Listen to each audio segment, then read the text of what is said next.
What you probably expect from me is some fresh account of present trends in French anthropology. Therefore, I would like to elaborate on what appears to me as one of the more original features of the humanities and the social sciences in nowadays France. It is due to the close cooperation that has developed between anthropology and history.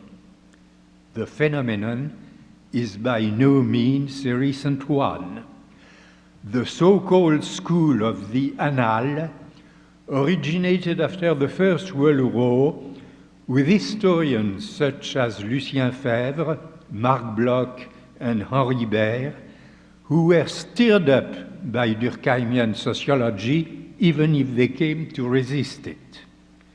During a conversation I had with Lucien Febvre over 30 years ago, he expressed the hope that historians would turn towards problems such as the origin and geographical distribution of the button.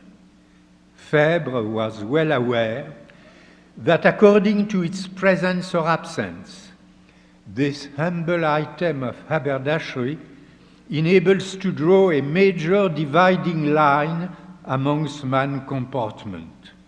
Clothes are either draped or sewn, two vestimentary styles which make the greater demand, the former on the body, the latter on the fabric. In complementary domains of the textile arts and of the carriage of the body, those contrasting clothing patterns entail corporal behaviors, ways of life, attitudes of the individual towards his or her surroundings, which may help to differentiate civilizations. Thus, French historians have shown eagerness to borrow from anthropologists sundry subject matters and themes of investigation. As a result, traditional boundaries between the two disciplines are being modified. So far, history and anthropology could be distinguished in two major ways. History included in its domain society that, as a matter of convenience, we may call complex or developed, the past of which is recorded in archives. On the contrary, anthropology lots consist in those societies improperly called primitive or archaic, in any case ignorant of writing, and about the past of which so little is known that we are reduced to guesses. Therefore, most of the time, we must content ourselves to study them in their present condition. What distinguished history from anthropology even more was the nature of the data of special relevance to each. To history did belong the ruling classes, the feats of arms, the reigns, the treaties, the conflicts, and the alliances, while anthropology was concerned almost exclusively with the daily life of the common people, their manners and customs, the elementary relationships of men and women with their environment. It is by getting closer to anthropologists that historians became aware of those obscure manifestations of social life, subterranean, so to speak, and of their importance to their studies.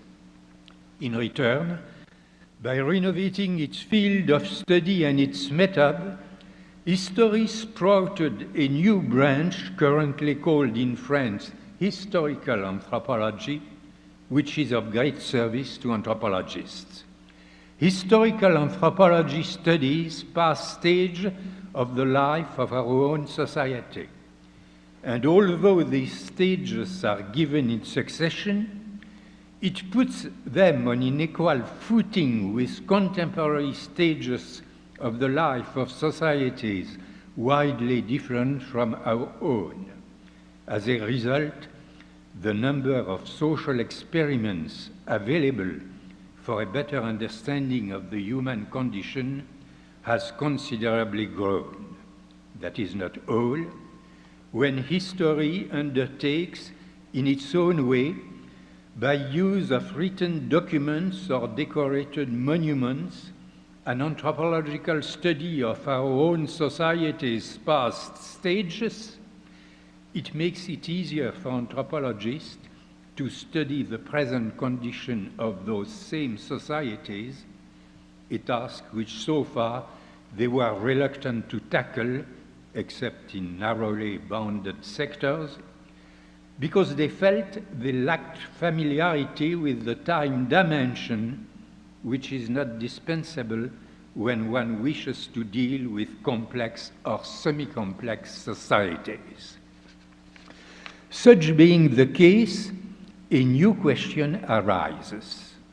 If here and there the same methods may be applied, if the same kinds of data may be identified, if the same perspective may be adopted, what difference subsists between the distant societies that anthropologists study nearly alone and those societies very near to us, which anthropologists and historians are now discovering they may profitably study together? I have once suggested to distinguish them as respectively hot and cold societies, a distinction which has given rise to innumerable misunderstandings. For I never thought of these terms as labels designating real categories. Rather, I used them for heuristic purposes to qualify two theoretical social types of which, paraphrasing Jean-Jacques Rousseau, one could say, quote, that they do not exist, have never existed, and will never exist, but of which we should nevertheless form a clear notion, unquote.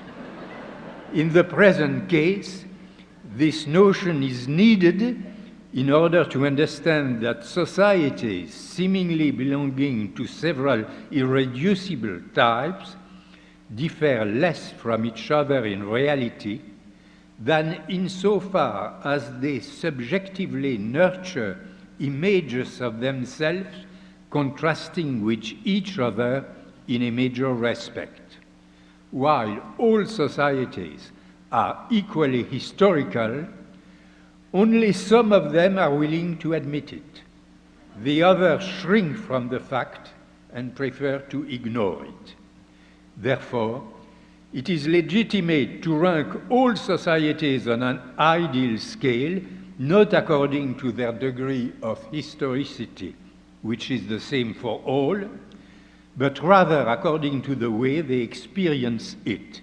On such a scale, there will be borderline cases which it is of paramount importance to identify and to discuss in order to find out under which conditions and circumstances a social group and its members open themselves to history. Why, when, and how a society ceases to look up at history as a disorder and as a threat. When and how does it get to consider it as a tool which can be used to work on the present and to transform it? By calling simultaneously upon history and anthropology, it is sometimes possible to cross that threshold. For instance, let us consider in an anthropological perspective a past stage of Japanese society only known to us from written sources. The Genji Monogatari, a novel about court life during the Heian period, written in the 11th century, offers precious psychological indication on a society traditionally favoring cousin marriage, but which, within a given time and within a particular social sphere, entertains doubts about it. Whenever this type of marriage is being considered, the individuals concerned react in the same way. For instance, I quote, "A marriage between cousins was not wholly unacceptable," says the father of a marriageable girl, "but people would think it at best uninteresting. Even the lower classes think it is rather dull and common things for cousins to marry. He, the prospective son-in-law, would do far better to find a rich and stylish bride a little farther afield."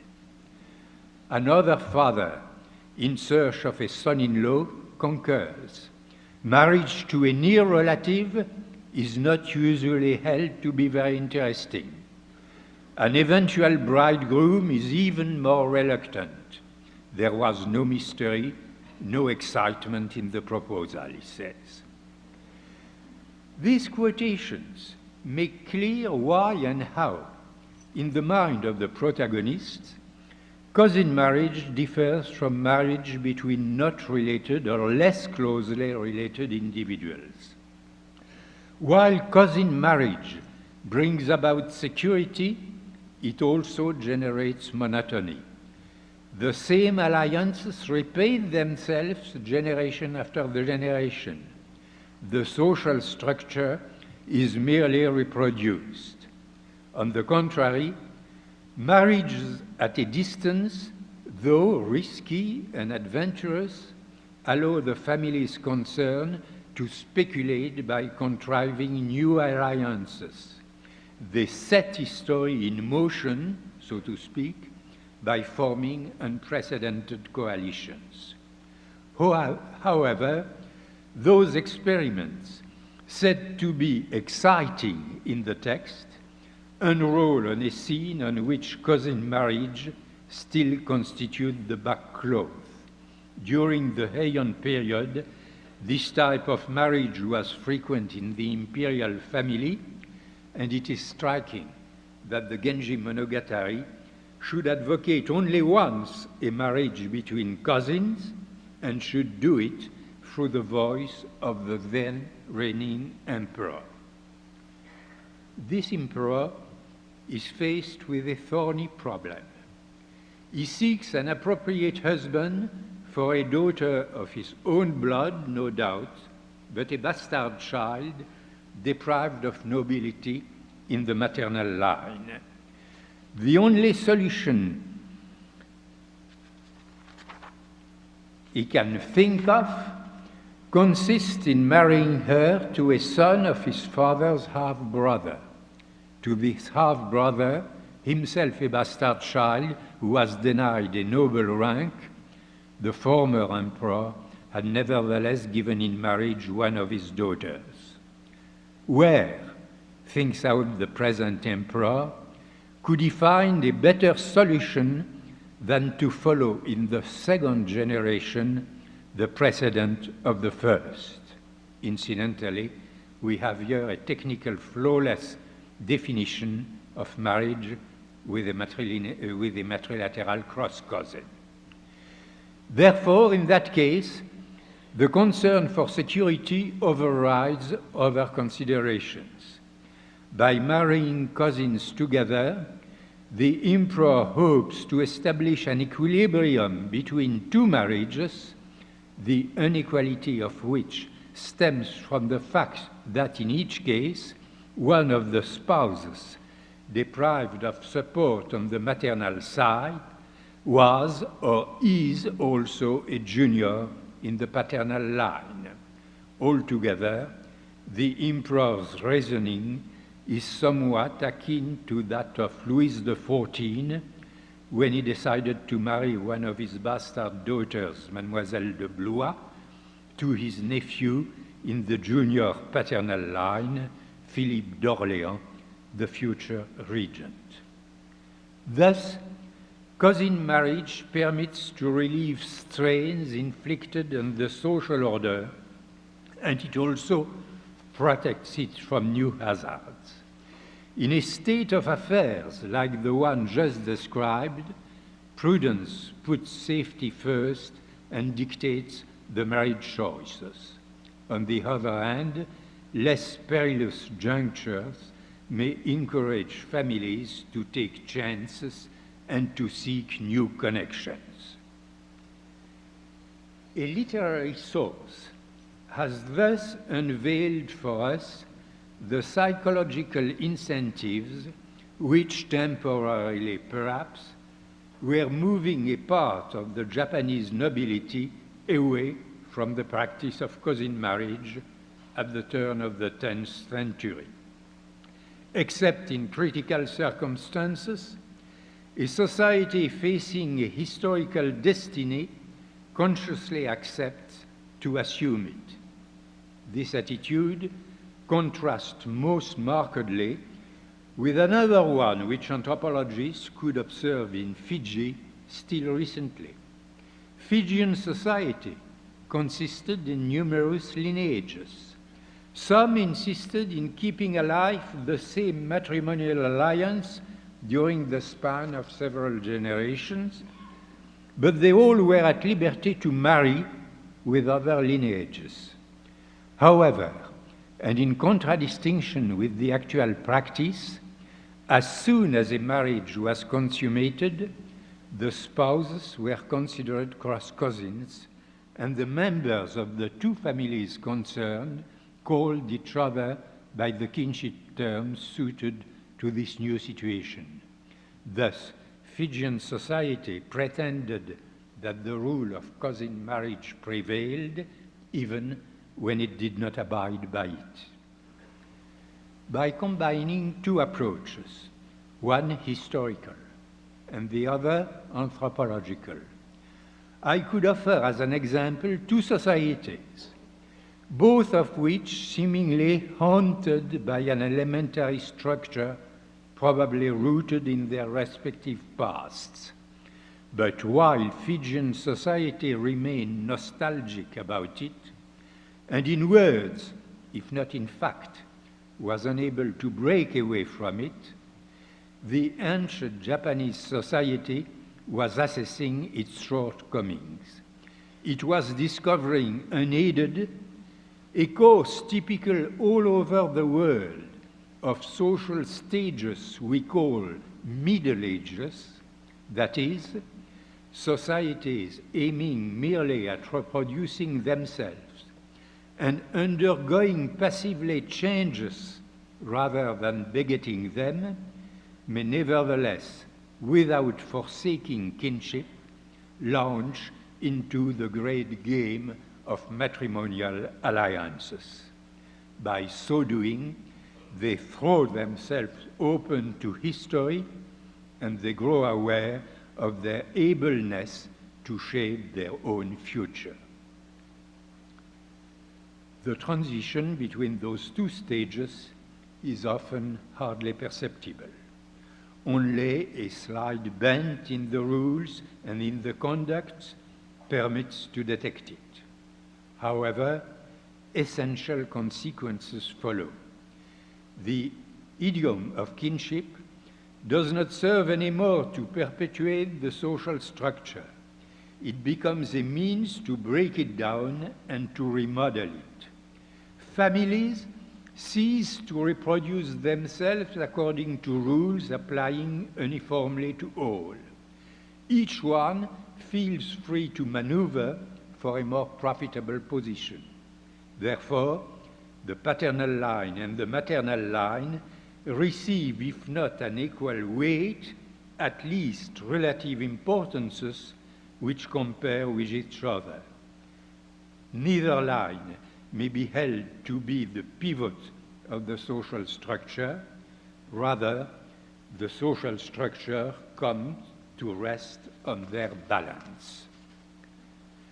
Not only in the Genji Monogatari, but also in historical chronicles of the same period, such as Okagami and Eiga Monogatari.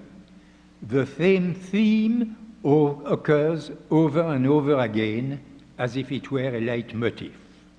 For a successful career, a man depends on his wife's family. To ensure a man a princely fortune is the business of the maternal line. No wonder a young man was exhorted thus, "Go get yourself a wife and useful in-laws." In spite of geographical distance and of a 6th century gap, I have allowed myself to compare the Japanese emperor in the novel with Louis XIV, both of them similarly concerned with the future of a bastard child and resorting to the same device to ensure it.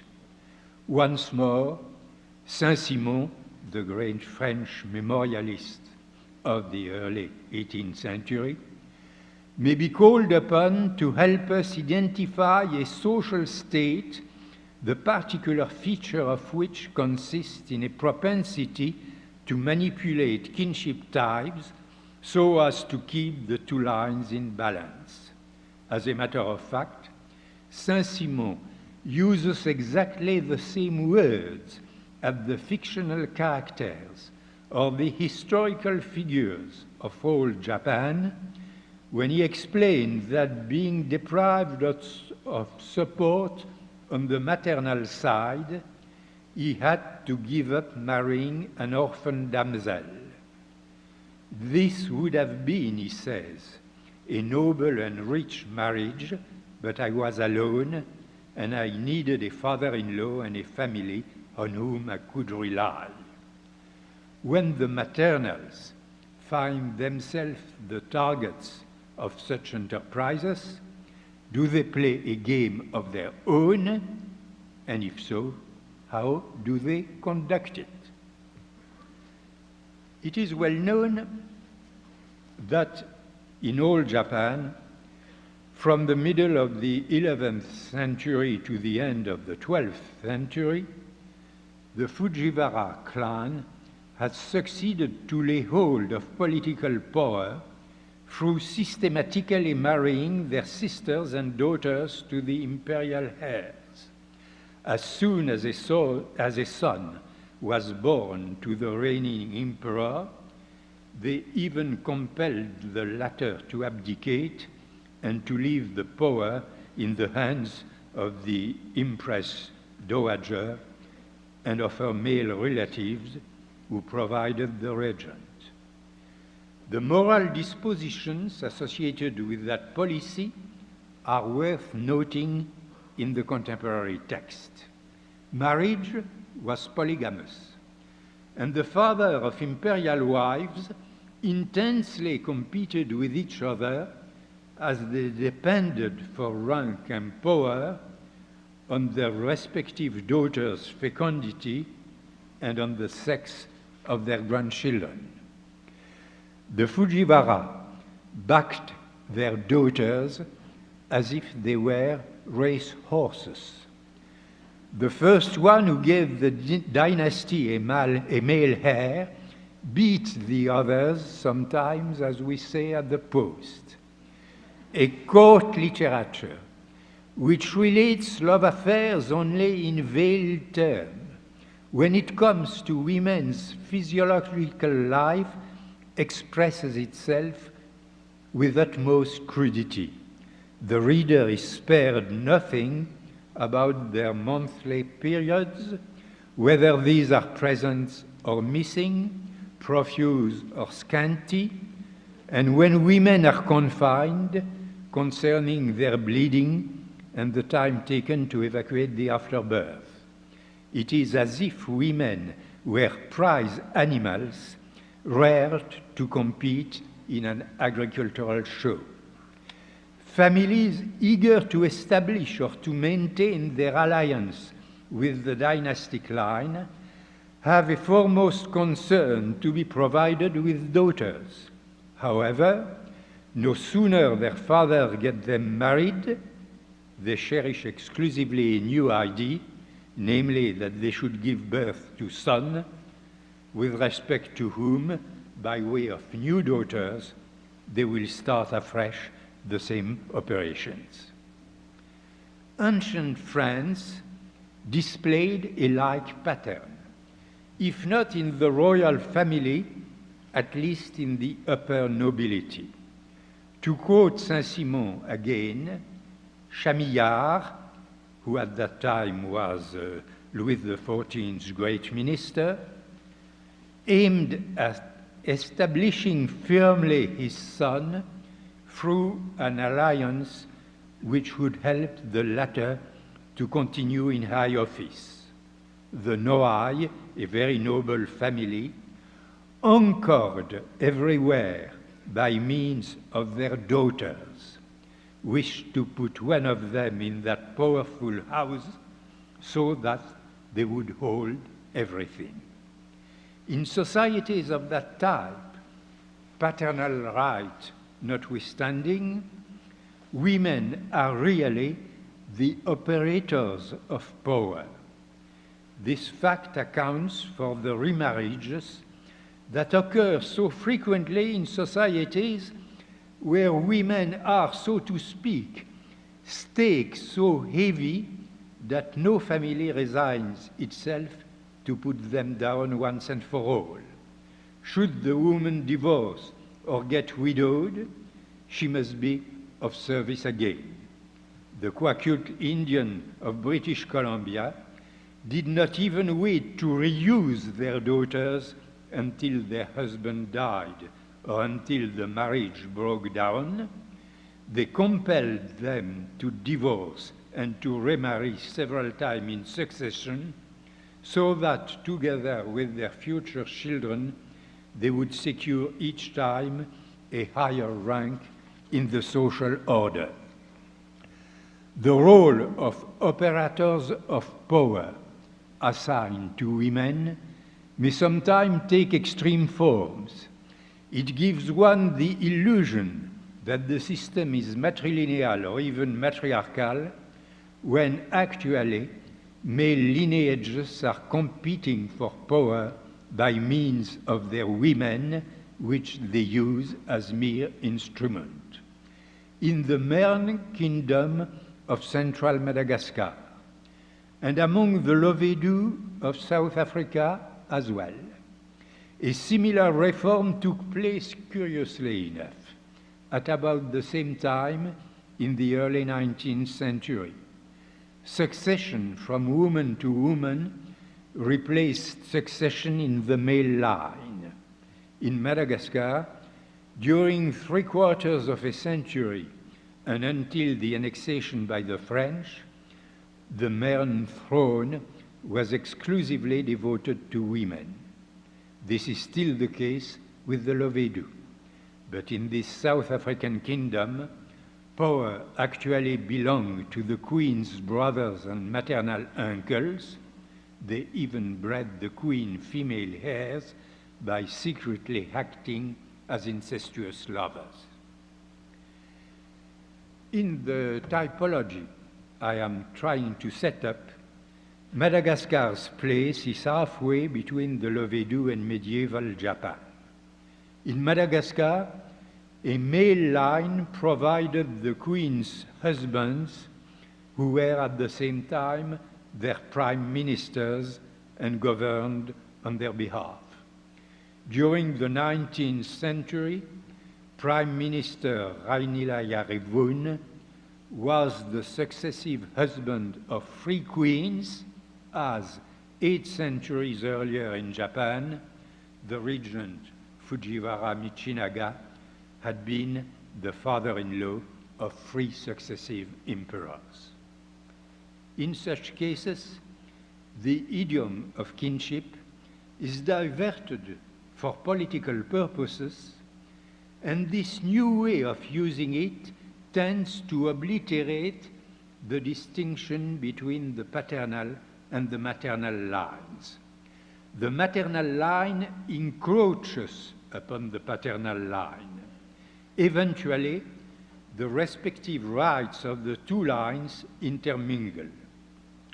This trend reaches its extreme limit with the African institution of women marrying women. A high-born lady could take one wife or several ones. She became the legal father of their children born to them through the services of authorized lovers. This custom, which amounts, so to speak, to an inverted patrilineal rule, finds an almost perfect match in North America. A quite nobleman who wished to enter, as was said, a family who had no daughters, could symbolically marry a son, or failing a son, a limb, arm, or leg of the family head. According to that system, men married men, a not so outlandish-looking practice when we recall among ourselves the words addressed by a suitor of old to his future father-in-law, "It is not your daughter whom I shall marry, sir, it is yourself and your house." The systems we have been discussing so far offer a third aspect. Not only do they obliterate the distinction between the father's side and the mother's sides, they also obliterate the distinction between exogamy and endogamy, or more precisely, they circumvent it. In fact, the two phenomena are linked. If these systems cannot be said to be either patrilineal or matrilineal, the explanation for this uncertainty lies in the modalities of matrimonial alliance and in the respective powers wielded by the wife-takers and the wife-givers. In its capacity of wife-taker, a group avails itself of its male members to strengthen its position. As wife-giver, it employs its female members to the same end. This principle holds true whatever the rule of descent or filiation. How shall we then account for the differences? There are societies or periods in the life of the same society when, perhaps within some social circles only, the relationship between wife-givers and wife-takers undergoes strains to the extent that the stress is reflected in their social conduct. This relationship, either strained or unstable, lies at the root of the so-called bilateral or cognatic systems. The game of matrimonial alliance unites and opposes together, altogether, the wife-takers and the wife-givers. Their mutual relationship consequently oscillates between two poles. This oscillation may characterize the life of one and the same society when it occurs in time on account of a fluctuating demography, or it may oppose two societies where the power is split differently between the wife-givers and the wife-takers. In the last case, the difference is probably caused by structural factors which should be sought at a deeper level. In both cases, however, social organization may be mistakenly believed to be either patrilineal or matrilineal, while it is neither one nor the other, as the descent rule, should there be one, appears irrelevant. What is exclusively relevant in such cases must be looked for in the modalities of the exchange relationship between intermarrying groups. These modalities outweigh any unilateral criterion. This explains in the long run that intermarrying group may nevertheless resort at will either to exogamy or to endogamy. Exogamy allows them to diversify their alliances so as to gain social, economical, or political advantages, although not without incurring some risks. On the other hand, endogamy strengthens and perpetuates previous advantages, but it exposes the line temporarily more powerful to the dangers represented by a collateral line that has become too close and is able to challenge its rule. The alliance net thus alternately opens up and closes down. In the first case, it opens up to history and makes capital out of its contingencies. In the second case, it succeeds to keep hold of its patrimony, ranks, and title to ensure their periodical return. I have alluded to exotic parallels.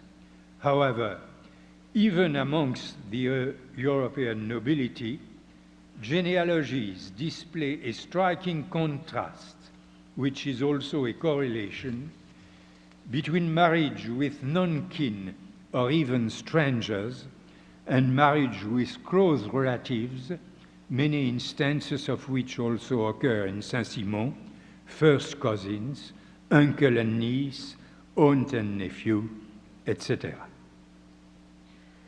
In that case, too, we are clearly confronted with a pattern inherent in a type of societies or in a particular stage of their evolution. In Japan, during the Heian period, residence was shown by Professor W.H. McCullough to be duolocal, if not uxorilocal. The husband visited his wife at their home, a fact which explains why married women were often called after the place where they resided, the lady of the First or of the Fifth Avenue. Women possessed and habitually handed over to their daughters one or several mansions in town and sometimes country estates as well. Not until the 12th century did the place name become a patrilineal name. The same chance happened at about the same time in medieval Europe, when the so-called land name replaced the race name. But even in more primitive societies with a cognatic bent, for instance in New Guinea, one meets with the same dialectics of the land name and the race name. It stands out as a characteristic feature of this type of social organization. Indeed, it may provide us with a simple clue to identify it. In many places of Oceania, and also in Africa, the origin of the main kingdoms is accounted for by myth about a noble stranger marrying the sister or daughter of autochthons. She brought him, say the myth, the land and the sovereignty over it. In the same way, it is worth noting that according to the old Madagascan chronicle, the Mern dynasty goes back to a maybe real, maybe mythical people, the Vazimba. When a body of royal inspectors was created in the 19th century, they were named Spouses of the Land, Vadintan, a title well in agreement with the native assumption that the Mern rule started with newcomers who married the land, personified by the sisters or daughters of the first occupants.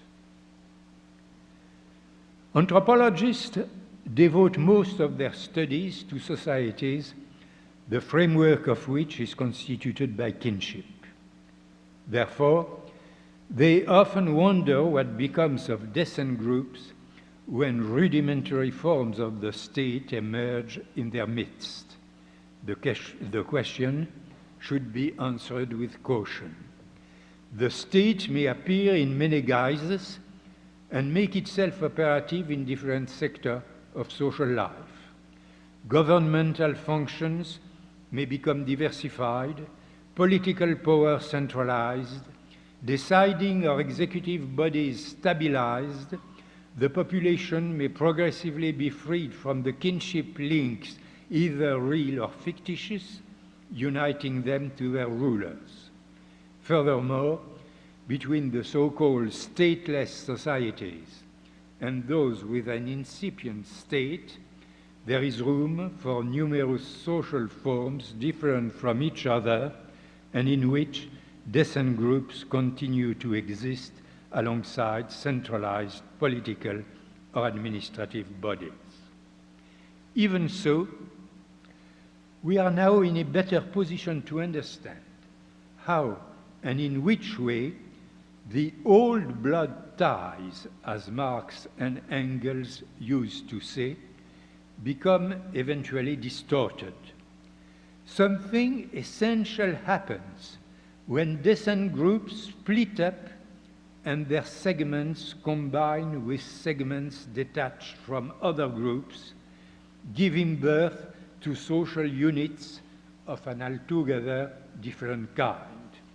Without stretching the facts too far, we might see there, on the sociological level, a transformation not wholly dissimilar to what took place on the biological level when sexual reproduction appeared. At all events, the consequences are the same. Individual entities become diversified and new forms are created at a much faster pace. Those social units of a new type result as much from the different way they form by processes of crossing over and translocation as from their capacity to reproduce themselves and change. In other words, they result as much from alliance as from filiation, and those two principles may freely replace each other.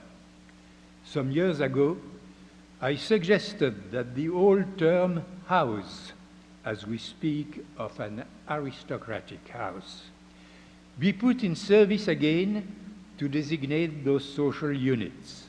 As a matter of fact, historians who have pondered over the nature of the house in the European area have themselves insisted it was distinct from the family and did not coincide either with the agnatic line. Sometimes they say the house was deprived of a biological basis.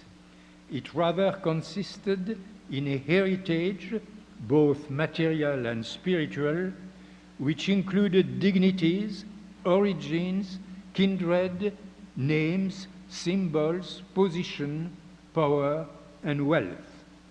That description fits perfectly social institutions well known in America, Polynesia, and to a point in Africa, which for a century anthropologists declared not to be able to accommodate in their traditional typology, as they were neither tribes, nor clans, nor lineage, nor families. What do we mean then when we call a social unit a house?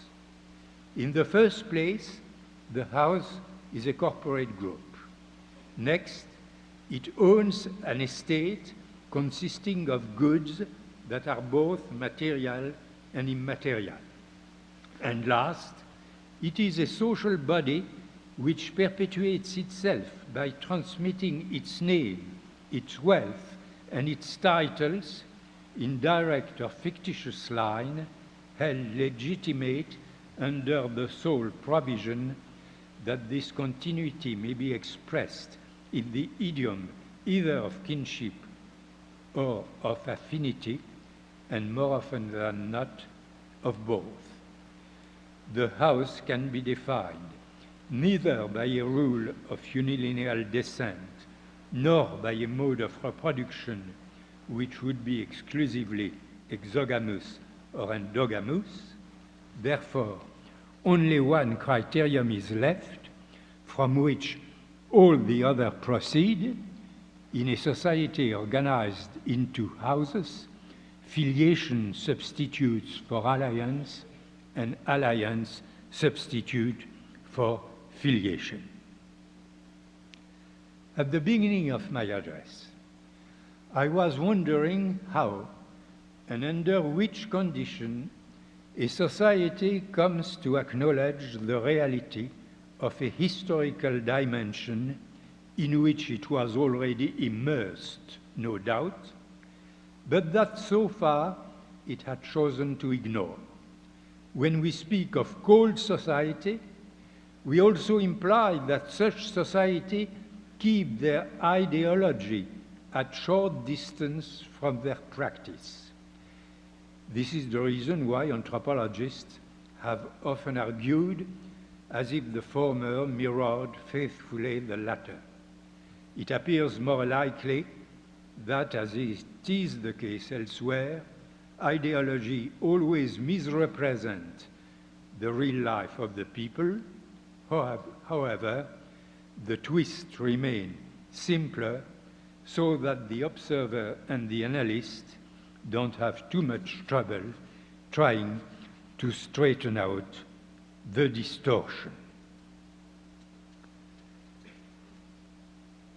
Another point characteristic of those societies is that relationships of superiority or of inferiority between individuals and groups cease to be transitive. Superior in some respects, a social or political station may become inferior in some others. Long ago, Hockart put forward telling examples of that phenomenon in Fiji. More recently, Elizabeth Bott, writing on the Polynesian kingdom of Tonga, has demonstrated how, in a hierarchical society with bilineal descent, exchange cycles may nevertheless close up by the combined effect of two parameters. Rank and power varied in inverse function of each other, so that when the cycle closed up, political power was eventually converted into high rank. The same phenomenon could be observed in feudal France. It sometimes happened that on account of one of his estates, a powerful lord happened to be vassal of one of his own vassals. Still in the early 12th century, the French king himself, as Count of Vexin, was the vassal of the abbot of Saint-Denis. Not so long ago, ethnographical sources were confidently resorted to whenever peculiar customs in our own civilization, either dead or still alive, could be understood only as survivals of customs still found in vigor among so-called primitive tribes. In opposition to this obsolete primitivism, we are now becoming aware that the past of our own society is rich in forms of social life and types of social organization, which may help us clarify those of different society where they appear faintly distinct and blurred because they are poorly documented or, when observed in the field, could not be scrutinized long enough. Between the so-called complex or developed societies and those improperly labeled primitive or archaic, the distance is less than was formerly believed. In order to overcome it, anthropology must learn to avail itself of history to the same extent as history may avail itself of anthropology. The approach I am advocating no doubt raises theoretical as well as methodological problems. In hopes that parallels would appear and that coincidences would manifest themselves, I have juxtaposed or even superimposed societies which under no account can be placed in a single category. Some of the societies so far considered are of a very low technical and economical level, while others belong to developed countries. They are scattered all over the world, kept apart in time by a gap of several centuries. Some of them have been literate for 500 or 600 years, as is the case with medieval Japan. The other ones did remain ignorant of writing until quite recently. Out of such a nondescript hodgepodge, how could one extract food for thought? More precisely, in order to bring out a certain type of social structure, I have been led to mingle societies that are heteroclite in every other respect.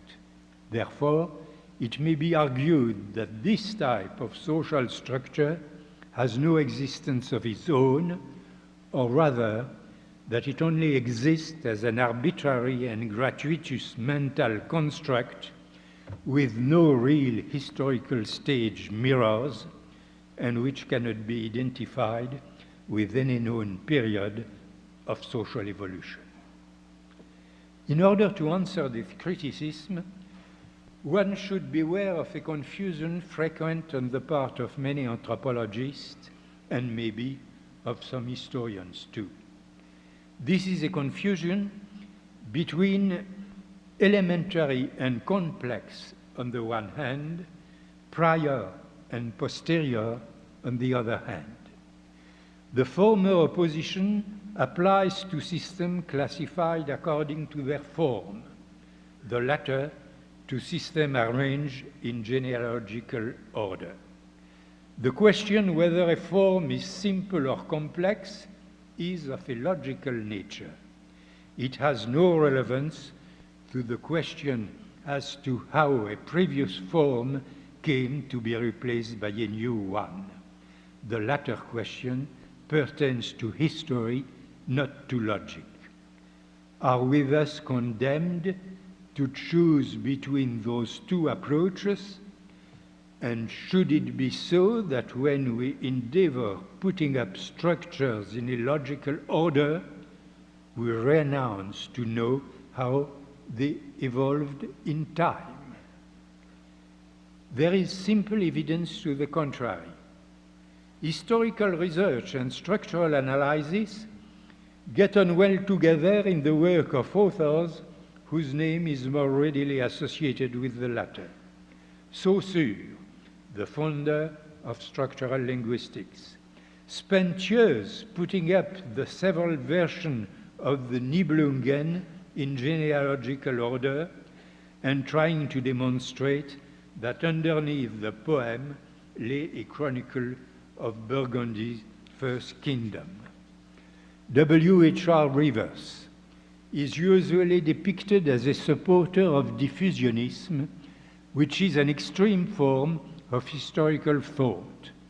We thus fail to perceive that in his work, this epistemological outlook exists alongside another one, distinctly structural, and one never gets the feeling that they clash.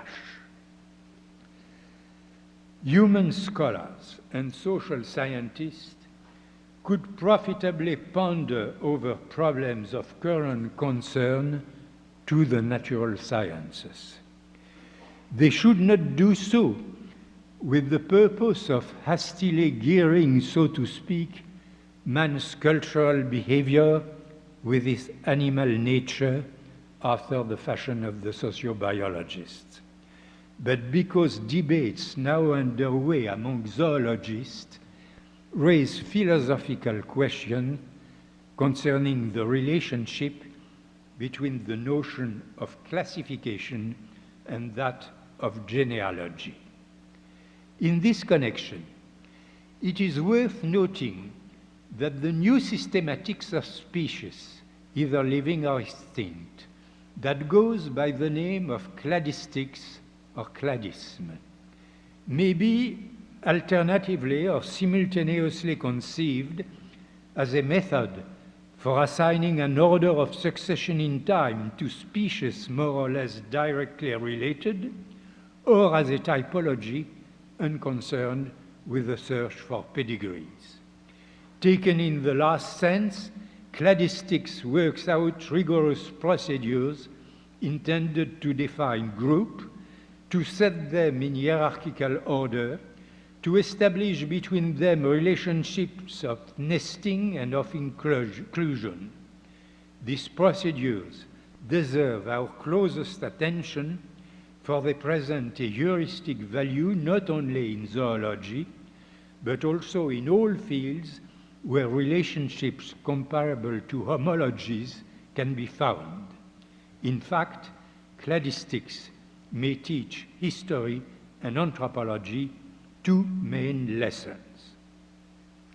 In the first place, cladistic asserts as a principle that two species cannot be considered closely related on the mere strength of their having one or several primitive features in common. No close relationship can be inferred between man on the one hand, the tortoise or the salamander on the other hand, from the fact that they all possess 5 fingers. This is a primitive feature which probably did belong to all land vertebrates. Some species have kept it. It was lost by some others, like, for instance, the horse, to which, despite its single finger, man stands closer than to any batracian or reptile. The same principle holds true for the humanities and the social sciences. For instance, societies allowing or prescribing marriage by sister exchange should not, on that sole account, be placed near to each other on a genealogical tree. We are dealing here with a crude kind of matrimonial exchange. Unless it is expressly prohibited, it may exist or reappear in any society, from the more primitive up to the more civilized. As a matter of fact, it occurs now and then in our own. The same can be said of cousin marriage, which is now reappearing in the French countryside. Inasmuch as the automobile makes communication easier, collateral lines who had settled apart and had become estranged get acquainted with each other again. The matrimonial policy of old was in favor of concatenated marriages, according to an expression still in use. It may have in store new prospects, but even under such circumstances, we would have no right to claim a close relationship between contemporary French rural society and that of the Nambiquara. In the second place, cladistics relies exclusively upon evolved traits held in common when it sets about placing species near each other on the same tree, although those species may differ widely in respect to their anatomy, their physiology, their biological behavior, or the way they adapt to their surrounding. Thus, birds will be placed closer to crocodiles than to warm-blooded animals. The seal will be placed closer to the weasel and the otter, the sea lion closer to the dog and the bear, than the seal and the sea lions are close to each other, despite superficial resemblances on which score They hitherto were both classified as pinnipeds.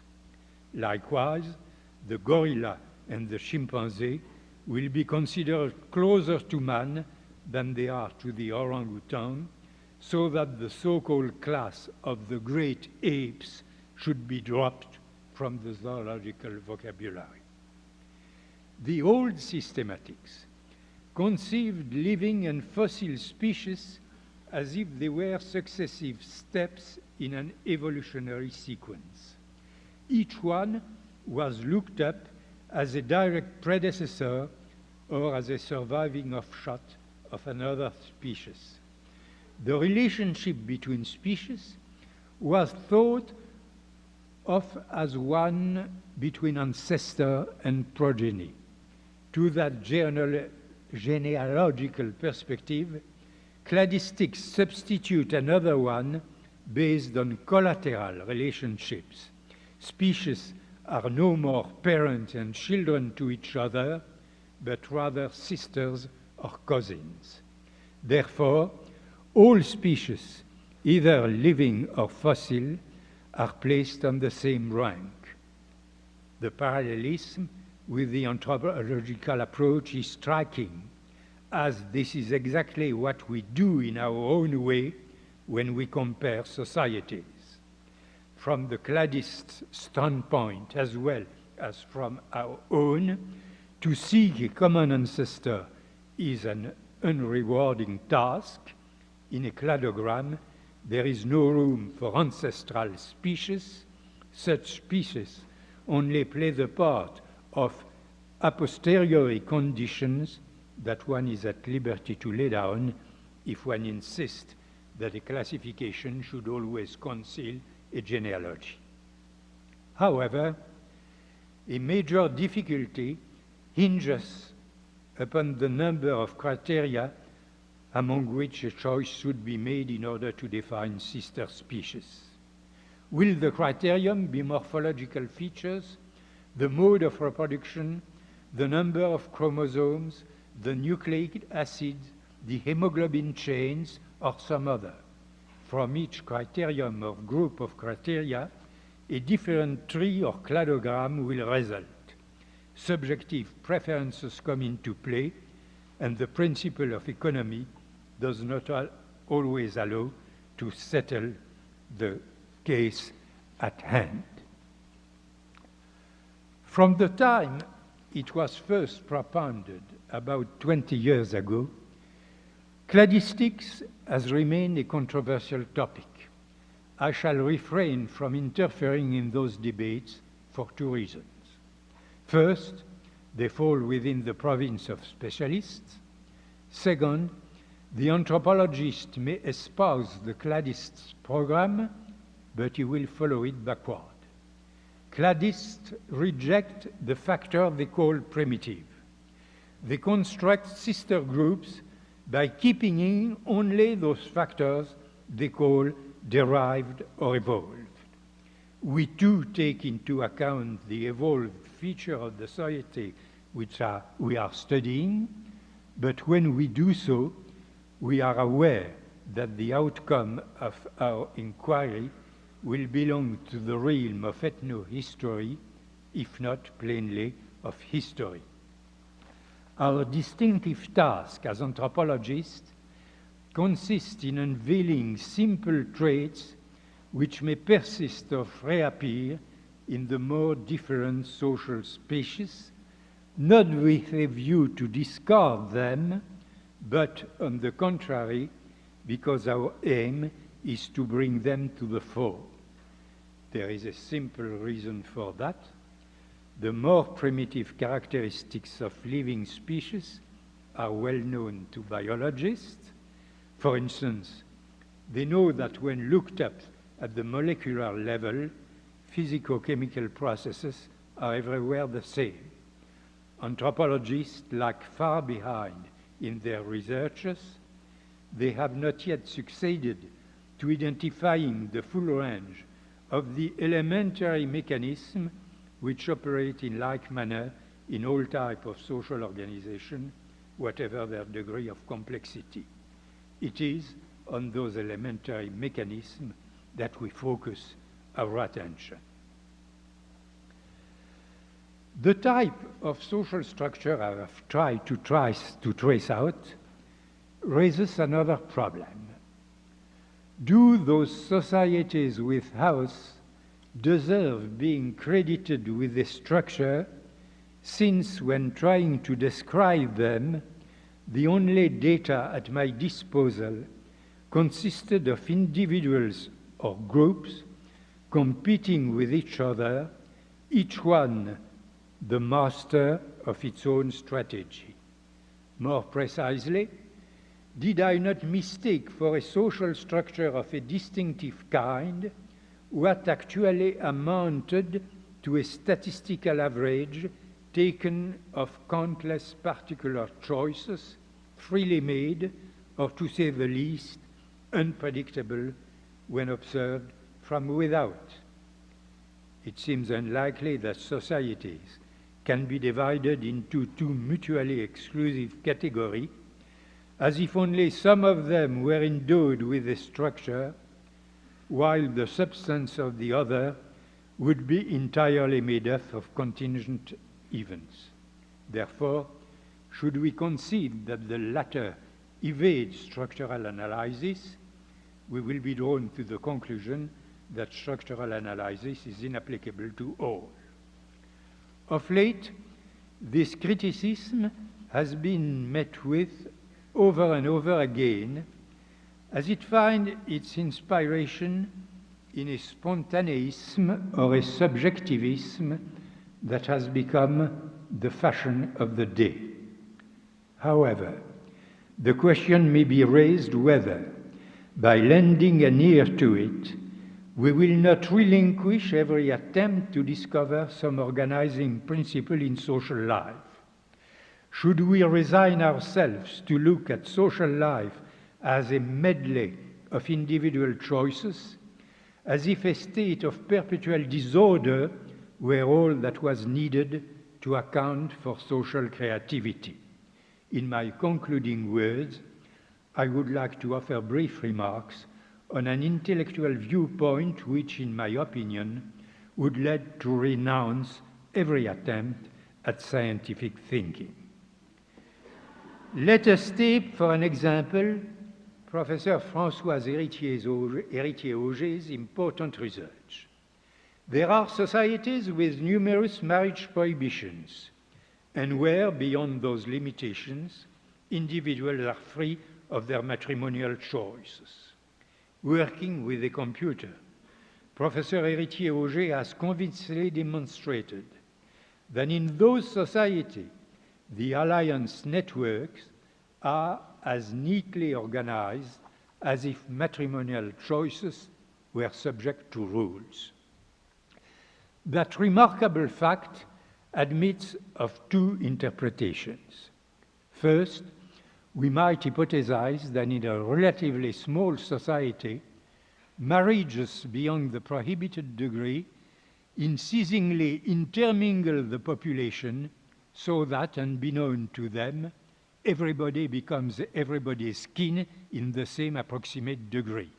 Such being the case, the fact that most marriages occur between individuals so related would be the outcome of a demographic structure kept unchanged through the operation of hidden factors.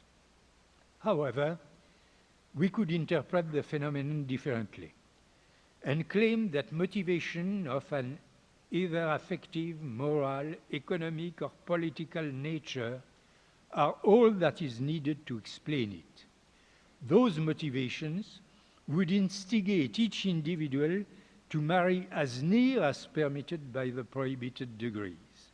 But even so, would the phenomenon merely result from the interplay of individual preferences? Genealogical records, extending up to several generations, show that marriage within a given range of relatedness are quite frequent. Therefore, we may infer that those matrimonial preferences, being shared by so many individuals, reflect a social norm.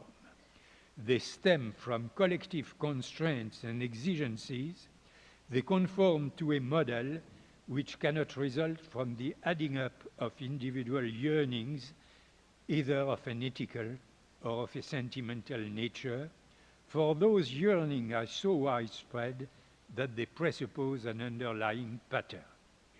Furthermore, are we not foreseeing a stage of scientific thinking which brings hope that the old opposition between structure and event may be finally overcome? There are by now physicists and chemists willing to and even eager to dialogue with the social sciences. In fields so widely apart as the thermodynamics of fluid, kinetic chemistry, and the shaping out of towns throughout the centuries, they demonstrate that apparent asymmetries, turbulences, and instabilities may be self-organizing, and that even out of disorder, regularities arise. We should not let ourselves to be waylaid by those trite authors who claim that to look for orderly arrangements and to emphasize individual creativity are incompatible endeavors. On the contrary, when we set ourselves the task of recording and analyzing individual strategies and individual choices, we open for our disciplines new field of research where so far they were overcautious not to venture themselves. In its first stage, anthropology had to content itself with the easier tasks. It selected for study small societies, the framework of which rested essentially on kinship. Besides, these societies have formulated for their own use working laws of a rather simple kind, even being granted that these laws offer but a distorted image of the true principles according to which they function and reproduce themselves in time. Whenever anthropologists wanted to tackle societies more numerous and more complex, they confined themselves within those relatively protected tracts that the turmoils of history had ignored or bypassed. Time has come for anthropology to tempt fortune on more turbulent waters, nor that it should repent its former concerns, as these will remain foremost, but so as to widen and develop its everlasting vocation, which consists to unveil and investigate those levels of social life where some kinds of order emerge. For that purpose, anthropology turns toward history once again, not only towards the so-called new history, to the growth of which it has perhaps contributed, but toward this most traditional kind of history, which is sometimes disparaged and obsolete. We find it buried in dynastic chronicles, genealogical treatises, memoirs, and other works devoted to family matters. During the forthcoming years, many anthropologists will peruse Saint-Simon and the historical sources resorted to him. They will immerse themselves in forgotten or scorned works, such as the peerage books by Father Anselme, Imhoff, Dozier, Courcelles, the genealogical table or genealogical atlas of Hübner, Koch, and Hope, the almanacs of Gotha, Debrett's Peerage of England, Scotland, and Ireland, etc. To such works, they will devote as much care and attention as they already give to parochial registers and notaries' archives. The reason for that shift of interest, I should rather say widening of interest, is clear.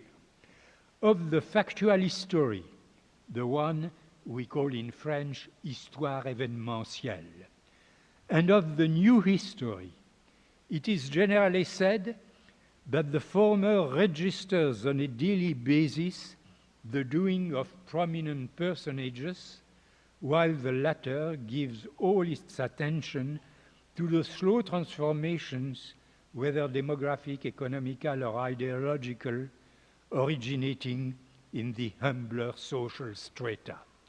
However, the difference does not appear so great when one compares the complicated matrimonial combinations engineered by Blanche de Castille in the 13th century and those which French peasant families were still working out in the midst of the 19th century.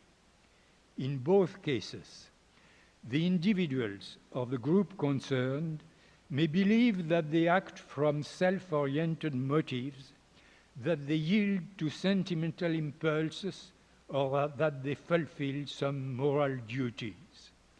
However tangled these individual strategies may be, they nevertheless disclose a pattern.